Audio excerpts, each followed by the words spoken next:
Hello everyone, welcome back to Shivi's studyship. आज हम बात करने वाले हैं article 25 to 28 which talks about right to freedom of religion.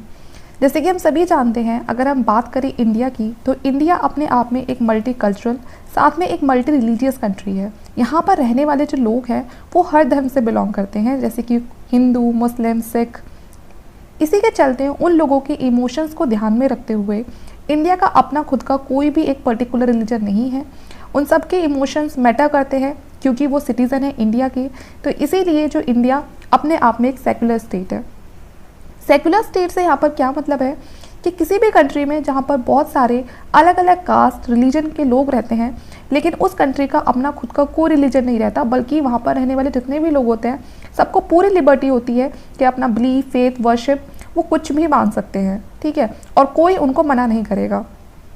Religion होता क्या है? It is matter of faith of an individual और कम्युनिटी।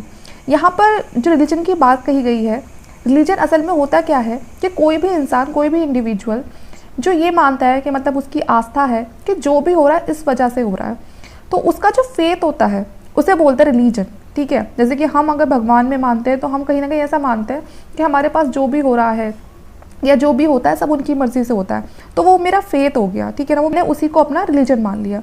तो इसी तरह से हर इंसान को भारत में पूरी फ्रीडम है कि वो अपना जो रिलीजन है वो खुद से चूज़ कर सकता है और उसको उसके लिए कोई भी मना नहीं करेगा। यहाँ तक कि जो प्रीएम्बल है उसमें भी हमें पूरी लिबर्टी है बिलीफ, फेथ और वर्शिप की। हमारा जो संविधान है हमें इस चीज़ के लिए पूरी लिबर्टी देता है। ओके, केस लॉ अगर हम देखते हैं तो SR Bommai versus union of India का अगर हम केस देखते हैं तो इसमें जो सुप्रीम कोर्ट है उसने क्या कहा था, secularism is a basic feature of the constitution, ठीक है ना। तो उन्होंने सेक्युलरिज्म को एक बहुत ही बेसिक फीचर बताया है कॉन्स्टिट्यूशन का। And the state treats equally all religion and religious denomination. तो इसीलिए स्टेट की ये ड्यूटी बनती है कि बिना किसी पार्शियलिटी के वो हर नागरिक के साथ इक्वली ट्रीट करे, उसके रिलीजन को लेकर, उसके रिलीजियस डोमिनेशन को लेकर। किसी के साथ किसी भी तरह का कोई भेदभाव ना किया जाए और ना किसी को उसके धर्म को मानने से रोका जाए। तो ये एक छोटा सा इंट्रो था, हम अपने आने वाले सभी आर्टिकल्स के अंदर पढ़ने वाले हैं। अब एक एक करके हम सारे आर्टिकल्स को कवर करेंगे। सबसे पहले हम देखेंगे आर्टिकल 25 को। अब सबसे पहले देखते हैं हम आर्टिकल 25 को। Article 25 grants freedom of conscience, free profession, practice and propagation of ideas. तो in this article firstly we will discuss about the freedom of conscience, कि हर इंडिविजुअल को पूरा अधिकार है, पूरा राइट है कि वो किसी भी बिलीफ सिस्टम को मान सकता है। आपसे कोई भी फोर्सफुली नहीं कहेगा कि आप इस रिलीजन को फॉलो करो या आप इस रिलीजन को फॉलो मत करो। आपका जहाँ भी फेथ है, बिलीफ है, आप उसके अकॉर्डिंग अपने बिलीफ को चूज़ कर सकते हो। तो ये था हमारा फ्रीडम ऑफ कंसाइंस। नेक्स्ट है freedom of profess and practice. आपको फ्रीली इस बात का अधिकार है, इस बात का पूरा राइट है कि आप अपना जो रिलीजन है उसको अनाउंस कर सकते हो पब्लिकली। आपको छुपा के रखने की ज़रूरत नहीं है कि मैं हिंदू हूँ, मैं मुस्लिम हूँ, तो मैं किसी को इस चीज़ के बारे में बता नहीं सकता, या अगर मैंने बता दिया तो मुझ पर कोई हमला हो जाएगा या मुझे मना कर देंगे। ऐसा कुछ भी नहीं है। आप अपने रिलीजन को पूरी तरह से पब्लिकली अनाउंस कर सकते हो। और जैसे कि हर रिलीजन के कुछ कस्टम्स के अकॉर्डिंग कुछ एक्टिविटीज़ वो लोग करते हैं या प्रे करते हैं।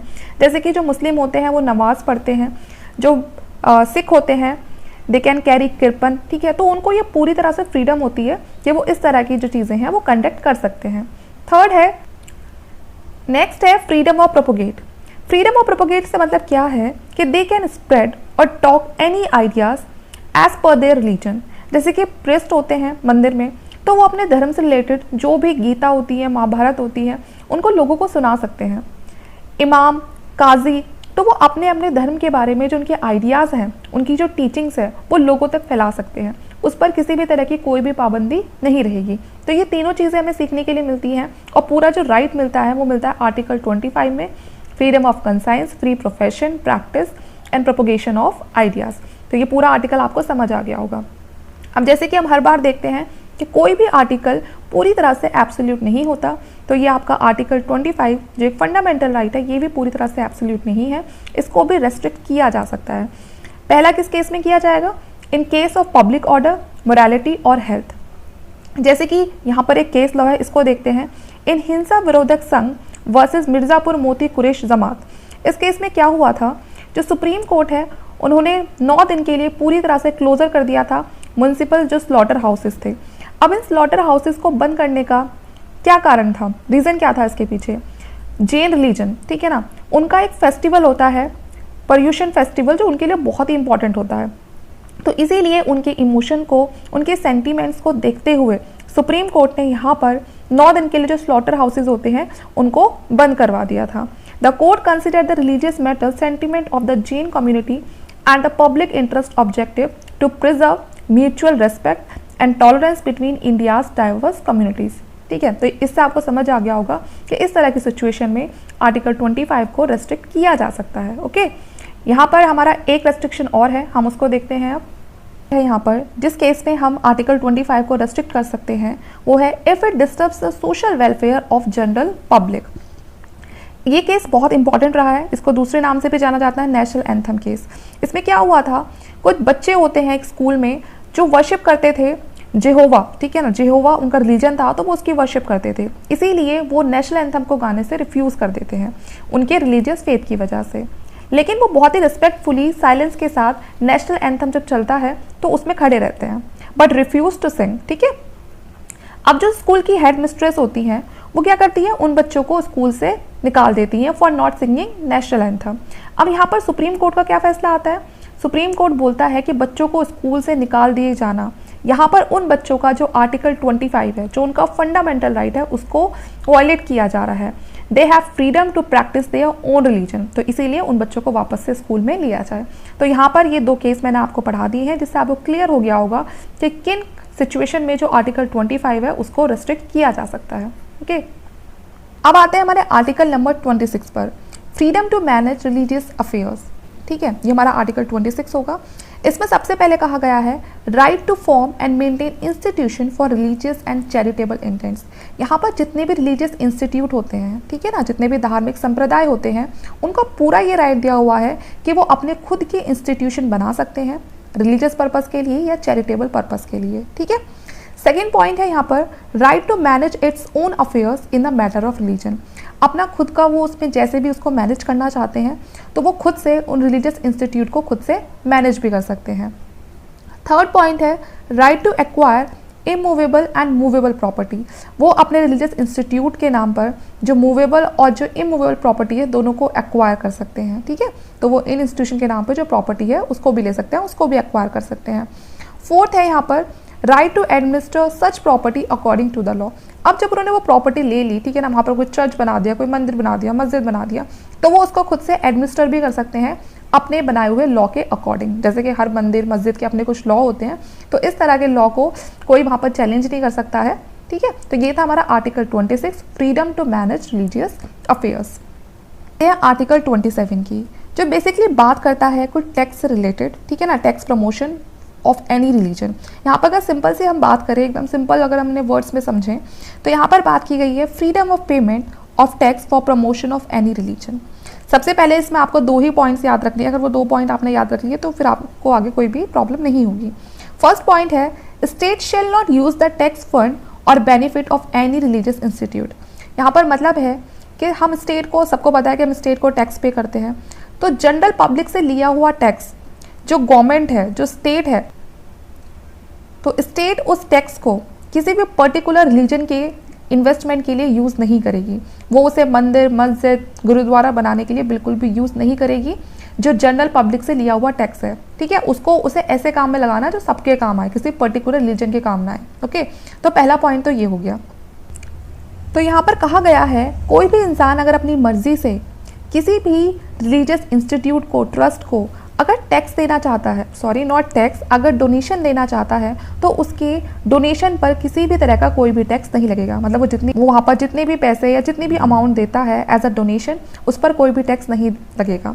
तो इसीलिए आपने देखा होगा जो बहुत बड़े बड़े लोग होते हैं वो ट्रस्ट के नाम पर, ठीक है, बहुत सारा जो डोनेशन होता है उसको दे देते हैं, जिससे कि वो कहीं ना कहीं जो टैक्स है उससे बच सकें। ठीक है, तो इस तरह से उनको ये सब चीज़ें करने से कोई नहीं रोक सकता है। तो यहाँ पर बेसिकली हमने 2 ही पॉइंट पढ़े हैं। पहला कि state shall not use the tax fund और benefit of any religious institute, कि जो स्टेट है वो जनरल पब्लिक से उसे जो टैक्स मिला है उसको किसी भी पर्टिकुलर रिलीजन के अपलिफ्टमेंट के लिए यूज़ नहीं करेगी। और दूसरा क्या है यहाँ पर कि अगर कोई भी इंडिविजुअल अपनी मर्जी से कोई भी डोनेशन करता है किसी भी रिलीजियस इंस्टीट्यूट को, तो उसके लिए भी उसे कोई मनाही नहीं है, यहाँ तक कि उसके डोनेशन के ऊपर किसी भी तरह का कोई भी जो टैक्स है वो भी नहीं लगेगा। तो ये था हमारा article 27, freedom of payment of tax for promotion of any religion. तो आप किसी भी रिलीजन के प्रमोशन के लिए वहाँ पर डोनेशन वगैरह दे सकते हो और उस पर कोई भी आपका जो टैक्स है वो नहीं लगेगा। ठीक है, बात करते हैं आर्टिकल 28 की, freedom as to attendance at the religious instruction और religious worship in certain educational institution. Article 28 हमें 3 चीज़ों के बारे में बताता है। सबसे पहला है प्रोहिबिशन, जिसमें हम आर्टिकल 28 क्लॉज 1 को कवर करेंगे। ठीक है, और इसमें क्या लिखा हुआ है, that in institute of education which are completely funded by the state.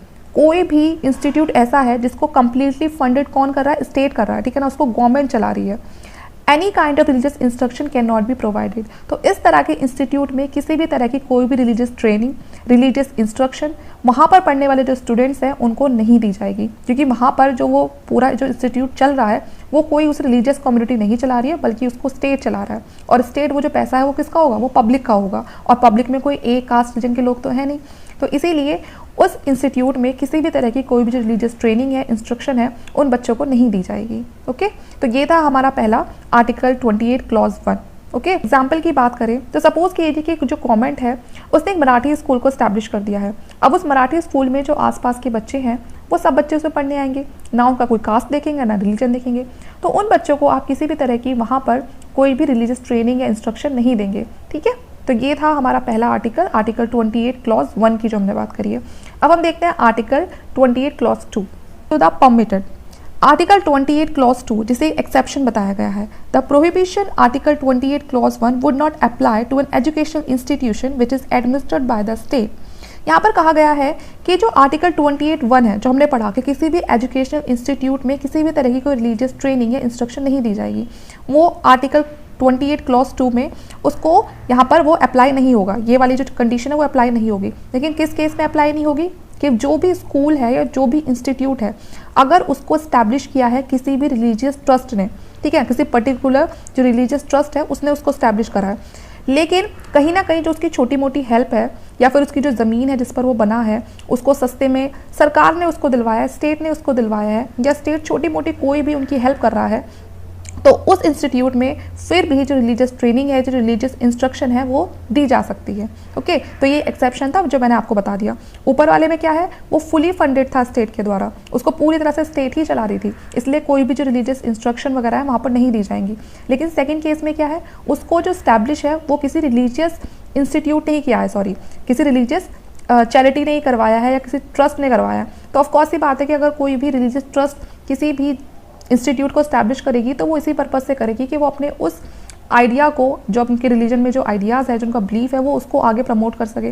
तो यहाँ पर अगर स्टेट उनकी हेल्प कर भी देती है तो फिर भी उनके पास इस बात की परमिशन होती है कि वो अपनी जो रिलीजियस आइडियाज़ है, इंस्ट्रक्शन है, वो वहाँ पर इंस्टीट्यूट में रहने वाले जो स्टूडेंट हैं उनको दे सकती है। ओके, क्या है आर्टिकल 28 क्लॉज 3 में कि कोई भी ऐसा इंस्टीट्यूट, ठीक है ना, जो पूरी तरह से रिकॉग्नाइज है या फंडेड है स्टेट के द्वारा, ठीक है, कोई भी ऐसा एजुकेशनल इंस्टीट्यूट है कि जो पूरी तरह से उसे फंडेड कौन कर रहा है, स्टेट कर रहा है, तो वहाँ पर जैसे कि मैंने आपको बताया कि किसी भी तरह का कोई भी रिलीजियस इंस्ट्रक्शन वहाँ पर पढ़ने वाले जो बच्चे हैं उनको नहीं दी जाएगी।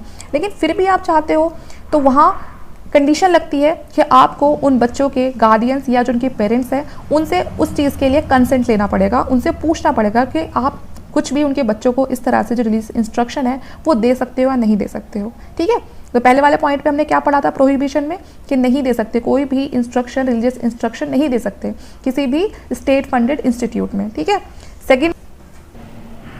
सेकेंड पॉइंट में हमने पढ़ा था कि कोई भी जो रिलीजियस इंस्टीट्यूट है, जो चैरिटी है, जो ट्रस्ट है, वो अपना कोई भी अलग से पर्टिकुलर जो इंस्टीट्यूट वगैरह है उसको स्टैब्लिश कर सकता है, और अगर उसमें स्टेट ने कुछ हेल्प भी करी है उसके बाद भी वो जो रिलीजियस इंस्टीट्यूट बन के तैयार होगा उसमें रिलीजियस ट्रेनिंग या जो इंस्ट्रक्शन है वो दी जा सकती हैं।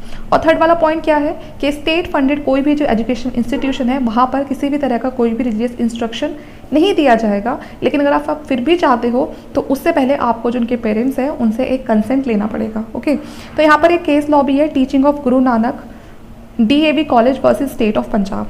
यहाँ पर जो गुरु नानक जी की जो टीचिंग्स है उनको स्कूल में पढ़ाया जा रहा था। अब यहाँ इसी बात को चैलेंज कर दिया जाता है।